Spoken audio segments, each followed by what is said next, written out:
चलिए मूव करते हैं मैकेनिज्म ऑफ एलिमिनेशन रिएक्शन। अगर मैं मैकेनिज्म की बात करता हूं एलिमिनेशन रिएक्शन की, तो ये दो तरह के मैकेनिज्म दिखाते हैं गाइस। एक होता है आपका E1, इसे हम कहते हैं E1 मैकेनिज्म। जैसे आपने ये ऐसे सेम होता है एज SN1, जैसे हमने SN1 पढ़ा था न्यूक्लियोफिलिक सब्स्टिट्यूशन रिएक्शन में, वैसे एलिमिनेशन रिएक्शन में हम पढ़ते हैं E1। सेकंड जो हमारे पास होता है गाइस, उसे हम कहते हैं E2 सब्स्टिट्यूशन, जो सेम होता है एज SN2 मैकेनिज्म, जो हमने कहां देखा था न्यूक्लियोफिलिक सब्स्टिट्यूशन रिएक्शन में देखा था गाइस। अगर मैं बात करता हूं E1 की, तो E1 को हम लोग यहां पे क्या नाम देंगे, इसे हम कहेंगे unimolecular elimination reaction. Unimolecular elimination reaction इसे कहा जाता है, या फिर हम कहते हैं कि ये फर्स्ट ऑर्डर काइनेटिक्स को फॉलो करता है, इसलिए हम कहेंगे इसे first order elimination reaction. First order elimination reaction. E2 को हम किस नाम से बुलाते थे, इसको हम कहते थे बायमॉलिक्यूलर एलिमिनेशन रिएक्शन। और ये क्या करता है, सेकंड ऑर्डर मैकेनिज्म को फॉलो करता है। ऑर्डर क्या होता है आपको पता था, ऑर्डर क्या होता है P+Q, लास्ट टाइम हमने देखा भी था। तो इसका जो ऑर्डर निकलेगा वो क्या निकलेगा, 2 निकलेगा।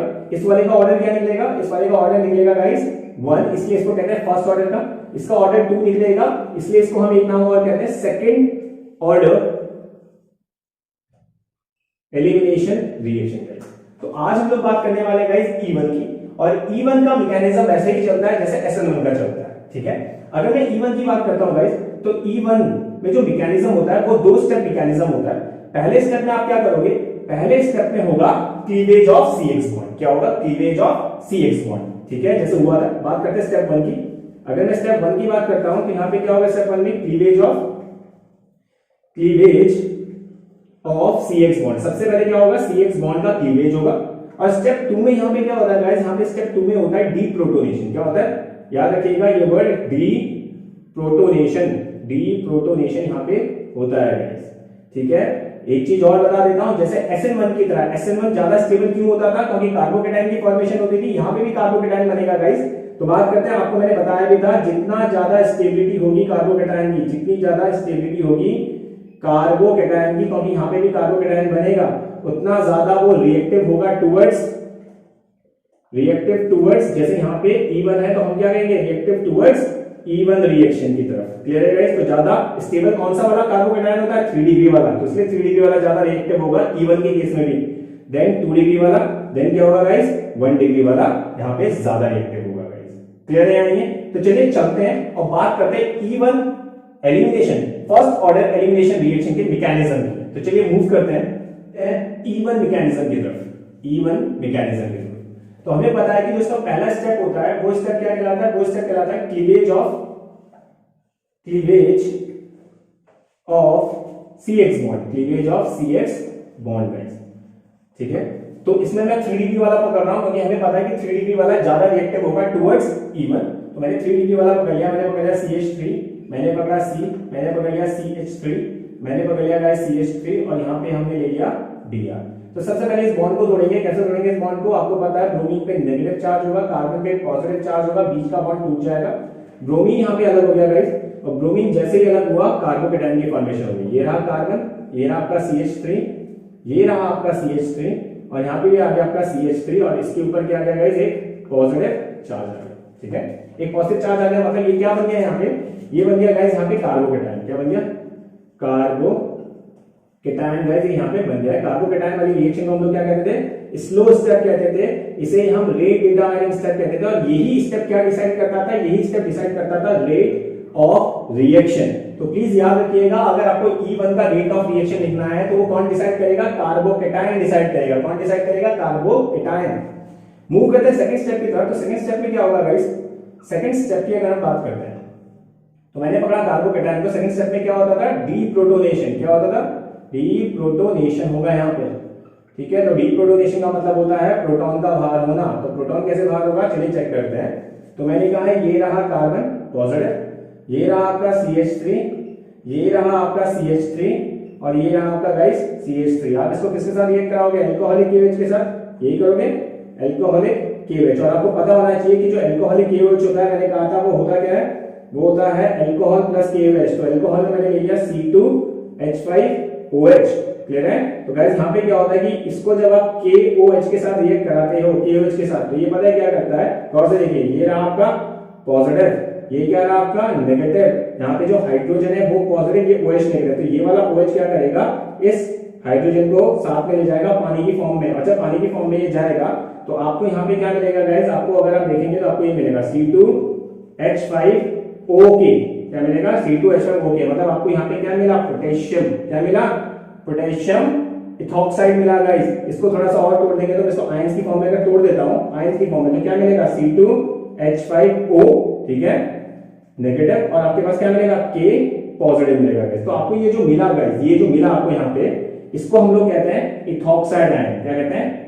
इथॉक्साइड आयन इसे कहा जाता है। तो यहाँ पे यही यहाँ पे अटैक करेगा। कैसे करेगा अटैक, समझते हैं गाइस।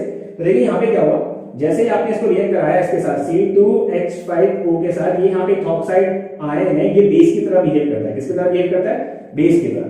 तो ये रहा प्लस, ये अल्फा पोजीशन थी इसकी, ये बीटा हो गई, ये भी बीटा हो गई, ये भी बीटा हो गई। तो मैं यहाँ से इस वाले बीटा को पकड़ लेता हूं, मैंने इसके हाइड्रोजन को यहाँ दिखा दिया, ठीक है। ये हाइड्रोजन क्या होगा, यहाँ से बाहर जाएगा गाइस, सबको पता है, ये यहाँ से क्या होगा, बाहर जाएगा। जैसे ये बाहर जाएगा, प्रोटॉन गया ना बाहर, प्रोटॉन मतलब पॉजिटिव चार्ज, तो इस पे कौन सा चार्ज आया होगा, नेगेटिव। ये प्रोटॉन किसके साथ चला गया बाहर, ये चला गया इसके साथ बाहर, किसके साथ, इस वाले पार्ट के साथ ये चला गया, क्योंकि ये नेगेटिव था। जैसे ये बाहर गया, यहाँ पे पॉजिटिव और नेगेटिव, ये दोनों अपना बॉन्ड बीच में दे देंगे गाइस, और किसकी फॉर्मेशन हो जाएगी, एल्कीन की। तो CH3C, ऊपर भी आ गया आपका CH3, यहाँ पे भी डबल बॉन्ड में कौन आ गया आपके पास, CH2 गाइस, और बाहर क्या हो गया, बाहर हो गया C2H5OH, और ये वाला जो K यहाँ पे बचा था, ये किसके साथ बाहर हो जाएगा, Br के साथ, तो ये KBr बाहर हो जाता है।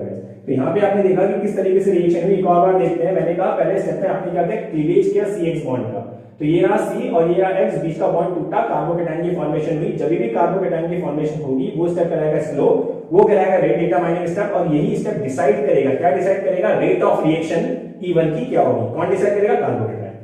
सेकंड स्टेप में मैंने कहा था आपको करना है डीप्रोटोनेशन। डीप्रोटोनेशन आप कैसे करेंगे, पहले उसको समझ लेते हैं कि एक्चुअल में जो प्रोटॉन, जब आप कार्बोकेटाइन को रिएक्ट कराओगे अल्कोहलिक QH के साथ, तो अल्कोहलिक QH क्या होता है, इथाइल अल्कोहल प्लस QH।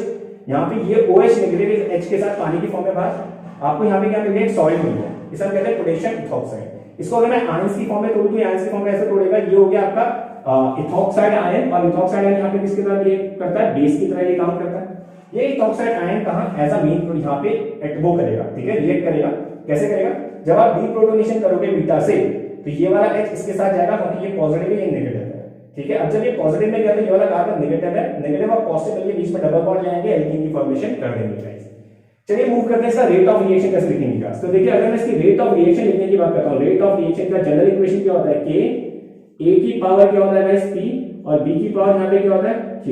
तो अगर आप गौर से देखेंगे तो rate of reaction carbocation decide करता है। कार्बोकेटाइन आपके पास क्या है, ये रिएक्टेंट है, ये वाला रिएक्टेंट, तो मतलब R is equal to K, और इसको पूरा लिख दीजिए। कैसे लिख सकता हूं मैं इसको, CH3 का होल थ्राइस, ये रहा C और ये रहा Br, और इसकी पावर क्या हो जाएगी यहाँ पे 1। पावर 1 का मतलब इसका ऑर्डर क्या होगा, 1, और ऑर्डर अगर 1 है तो मॉलिक्युलैरिटी भी क्या होगी, 1। क्यों, क्योंकि मॉलिक्युलैरिटी होता है कि कितने रिएक्टेंट ने पार्टिसिपेट किया, तो कितने रिएक्टेंट है हमारे पास, सिर्फ एक, तो मॉलिक्युलैरिटी क्या होगी, 1।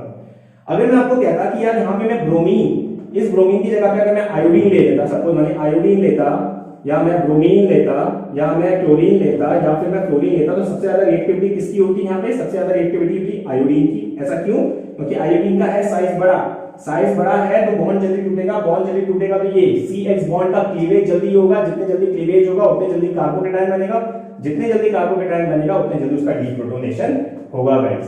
तो ये था गाइस E1 रिएक्शन का मैकेनिज्म। आई होप आपको समझ में आ गया होगा। चलिए मूव करते हैं E2 मैकेनिज्म की तरफ।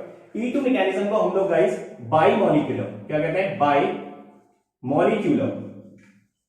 मॉलिक्यूलर एलिमिनेशन रिएक्शन कहते हैं गाइस। ये सेकंड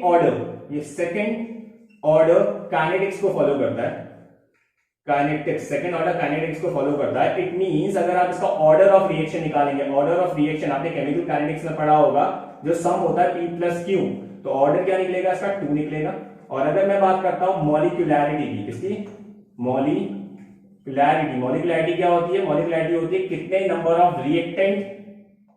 ऑफ रिएक्टेंट ने पार्टिसिपेट किया रिएक्शन में। क्या बोला, number of reactant molecule participate in the reaction is known as molecularity. तो यहां पे कितने पार्टिसिपेट करेंगे, 2। एक चीज और बोल सकते हैं कि E2 जो होता है वो सेम होता है एज SN2 मैकेनिज्म, और SN2 को हम लोग क्या कहते थे, by molecular nucleophilic substitution reaction, जो सिर्फ एक सिंगल स्टेप में हो जाता था। अगर आपको याद आएगा तो ये सिंगल स्टेप मैकेनिज्म होता था जिसमें ट्रांजिशन स्टेट बनती थी। कौन सी स्टेट बनती थी, ट्रांजिशन स्टेट। और इसी स्टेट को हम लोग क्या कहते थे कि ये स्टेट स्लो स्टेप है और यही डिसाइड करेगी रेट ऑफ रिएक्शन SN2 का। और अगर हम थोड़ा सा और देखें तो आपको पता है SN2 के केस में जो ऑर्डर ऑफ रिएक्टिविटी होती थी वो 1 डिग्री की ज्यादा होती थी, 2 डिग्री की कम होती थी और 3 डिग्री की और भी कम होती थी। मतलब 1 डिग्री वाला यहाँ पे ज्यादा रिएक्टिव होगा, चाहे हम E2 की बात करें चाहे हम SN2 की बात करें। अगर हम SN2 की बात करें तो आपने देखा था कि 1 डिग्री वाले की रिएक्टिविटी इसलिए ज्यादा होती थी क्योंकि 1 डिग्री में स्टैटिक हिंड्रेंस क्या होता था गाइस, कम होता था। तो चलिए कुछ रिएक्शन देखने पहले E2 का। E2 की रिएक्शन में मैं 1 डिग्री वाले को पकड़ता हूं, तो मैंने पकड़ा CH3, ठीक है, ये रहा हमारा CH3, मैंने पकड़ा CH2, ठीक है, हमारे पास है ब्रोमीन। तो जैसे ही मैं इसको रिएक्ट करूंगा गाइस अल्कोहलिक KOH के साथ, अल्कोहलिक KOH, तो आपको पता है ये क्या दिखाएगा, एलिमिनेशन रिएक्शन, ये बीटा एलिमिनेशन दिखाएगा। कैसे पकड़ेंगे बीटा को, ब्रोमीन जिस कार्बन से जुड़ा है वो अल्फा, उसके बगल वाला बीटा, तो ये वाला कार्बन कहलाएगा बीटा कार्बन, इसके पास जो हाइड्रोजन है वो कहलाएगा बीटा हाइड्रोजन। तो इस बीटा हाइड्रोजन HBr के साथ बाहर होगा और अपना बॉन्ड कहां दे देगा, अल्फा और बीटा के बीच में। तो यहां पे क्या बनेगा, एल्कीन की फॉर्मेशन हो जाएगी CH2 डबल बॉन्ड CH2 और हमारा HBr क्या हो जाएगा गाइस, बाहर हो जाएगा। मैंने यहाँ पे 1 डिग्री वाला क्यों पकड़ा, क्योंकि 1 डिग्री वाले की रिएक्टिविटी ज्यादा होगी टुवर्ड्स E2 मैकेनिज्म में। चलिए गाइस थोड़ा सा हम अल्कोहलिक KOH को समझ लेते हैं क्योंकि इसका काम है मैकेनिज्म में, समझते हैं अल्कोहलिक KOH क्या होता है। अगर मैं अल्कोहलिक KOH की बात करूं गाइस तो ये क्या होता है, ये मिक्सचर होता है, किन दो चीजों का मिक्सचर होता है, ये होता है अल्कोहल, तो अल्कोहल में मैंने पकड़ लिया ethyl alcohol, alcohol plus KOH का मिक्सचर होता है गाइस। तो जब हम इन दोनों को आपस में रिएक्ट कराते हैं, तो जब ये आपस में रिएक्ट करते हैं गाइस, तो यहाँ पे देखिए ऑक्सीजन पे कौन सा चार्ज होता है, नेगेटिव, हाइड्रोजन पे पॉजिटिव, K पे पॉजिटिव, OH पे नेगेटिव।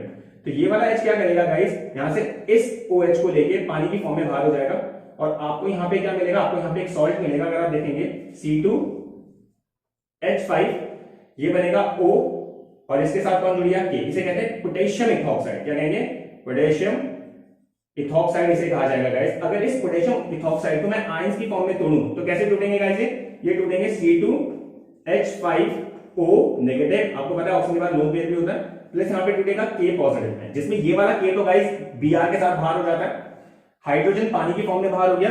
ये जो बचा हमारे पास गाइस, ये जो बचा हमारे पास इसे कहते हैं इथॉक्साइड आयन, इथॉक्साइड आयन इसे कहा जाता है। और गाइस ये यहाँ पे E2 मैकेनिज्म में चाहे फिर E1 की बात करें, दोनों में ये बेस की तरह काम करता है। किसकी तरह काम करेगा, एज अ बेस की तरह ये काम करेगा। तो चलिए देखते हैं कि किस तरीके से मैकेनिज्म चलता है E2 का। तो गाइस अगर हम मैकेनिज्म की बात करते हैं E2 की, तो मैकेनिज्म कैसे चलता है आपको पता है, सिंगल स्टेप मैकेनिज्म होता है। कैसे चलेगा, तो इस तरीके से, ये रहा carbon and we have 3 hydrogen, we have 3 hydrogen, हमारे पास है 3 हाइड्रोजन, ठीक है, ये रहा हाइड्रोजन, ठीक है, ब्रोमीन मैंने यहां जोड़ दिया हाइड्रोजन। ये कौन सा वाला है, 1 डिग्री वाला है हमारे पास, क्योंकि 1 डिग्री वाले की ज्यादा रिएक्टिविटी होगी टुवर्ड्स E2।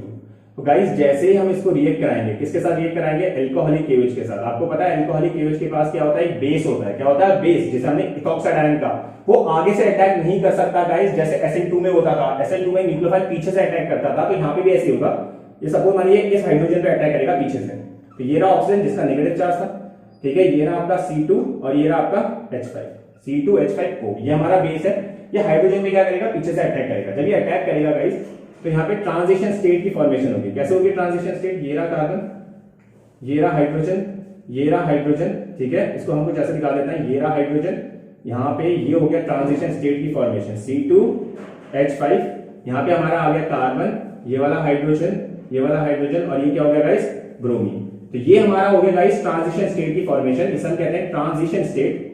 ट्रांजिशन स्टेट इसे कहा जाएगा, और ट्रांजिशन स्टेट ही जो होगा उसे हम लोग यहाँ पे कहते हैं स्लो स्टेप। क्या कहते हैं, स्लो स्टेप इसे कहते हैं। और जो स्लो स्टेप होता है उसे हम कहते हैं रेट डिटरमाइनिंग स्टेप। और यही स्टेप क्या डिसाइड करेगा, रेट ऑफ रिएक्शन डिसाइड करेगा, किसका, E2 का। तो अगर आप रेट ऑफ रिएक्शन की बात करते हो तो आप देखेंगे कि रेट ऑफ रिएक्शन को देखते कैसे हैं, R, जनरल इक्वेशन क्या होगी, R is equal to K, A की पावर T और B की पावर Q।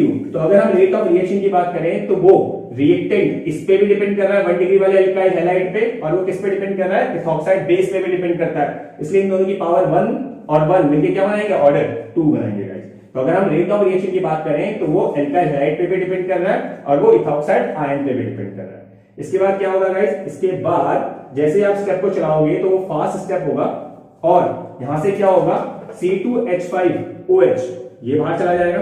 क्या बाहर गया, C2H5OH हमारा बाहर चला गया और ये वाला बॉन्ड कहां आ जाएगा, बीच में आ जाएगा और ब्रोमीन किसके साथ बाहर हो जाता है, K के साथ। तो यहां पे क्या हो जाएगा, एल्कीन की फॉर्मेशन हो जाएगी, ये बन जाएगा CH2 डबल बॉन्ड CH2। तो किसकी फॉर्मेशन हो जाएगी, एल्कीन की, जिसे हम कहते हैं इथीन। तो गाइस ये था मैकेनिज्म। एक और बार समझते हैं। मैंने क्या बोला, मैंने कहा अगर मैं 1 डिग्री वाला अल्काइल हैलाइड पकड़ता हूं क्योंकि उसकी रिएक्टिविटी ज्यादा होती है टुवर्ड्स E2 मैकेनिज्म, तो जब हम उसको अल्कोहलिक क्यूएच के साथ रिएक्ट कराएंगे तो हमारा जो इथॉक्साइड आयन बेस है वो आगे से अटैक नहीं कर सकता, वो पीछे से अटैक करेगा हाइड्रोजन पे। क्लियर है। अब बेस को क्या चाहिए, बेस को चाहिए क्या चाहिए, एसिड, प्रोटॉन चाहिए, प्रोटॉन को एक्सेप्ट करेगा। ये जब यहां से प्रोटॉन को एक्सेप्ट करेगा तो सबसे पहले मिलेगा हमें ट्रांजिशन स्टेट। अब जब ट्रांजिशन स्टेट मिला तो इसे हम कहते हैं स्लो स्टेप, इसे ही हम कहते हैं रेट डेटा माइनिंग स्टेप, और यही स्टेप डिसाइड करेगा रेट ऑफ रिएक्शन किसका, E2 का। और क्या डिसाइड किया उसने डिसाइड किया कि जो रेट ऑफ रिएक्शन है किस किस पे डिपेंड कर रहा है, अल्काइल हैलाइड पे भी और इथॉक्साइड आयन पे भी डिपेंड कर रहा है गाइस। अब हम आगे चलेंगे तो नेक्स्ट स्टेप हमारा क्या होगा, फास्ट, जिसमें ये C2H5OH बाहर हो जाएगा, ब्रोमीन K के साथ बाहर हो गया, बॉन्ड बीच में आ जाएगा, तो हमें क्या मिलेगा, CH2 double bond CH2, alkene की यहाँ पे क्या हो जाएगी गाइस, फॉर्मेशन हो जाएगी। चलिए एक पॉइंट और देखते हैं इसका। एक पॉइंट ये कि गाइस सपोज मानिए अगर मैं आयोडीन लेता एज एन एल्काइल हैलाइड में, या फिर मैं लेता ब्रोमीन, या फिर मैं लेता क्लोरीन, या फिर मैं लेता फ्लोरीन, तो यहाँ पे सबसे ज्यादा रिएक्टिविटी टुवर्ड्स E2 मैकेनिज्म किसकी होती, आयोडीन की होती है गाइस। ऐसा क्यों, क्योंकि आपको पता है आयोडीन का क्या है, साइज बड़ा है तो बॉन्ड जल्दी टूटेगा, बॉन्ड जल्दी टूटेगा तो ब्रोमीन यहां से जल्दी निकलेगा, ब्रोमीन यहां से जल्दी निकलेगा तो जल्दी से किसकी फॉर्मेशन होगी, एल्कीन की फॉर्मेशन होगी गाइस। तो ये था E2 मैकेनिज्म गाइस। अगर आपको समझ में आया तो please be connected with me, ताकि आगे आने वाली वीडियोस में आपको कोई प्रॉब्लम ना हो। लाइक कीजिए, शेयर कीजिए, सब्सक्राइब कीजिए। तब तक के लिए थैंक यू सो मच।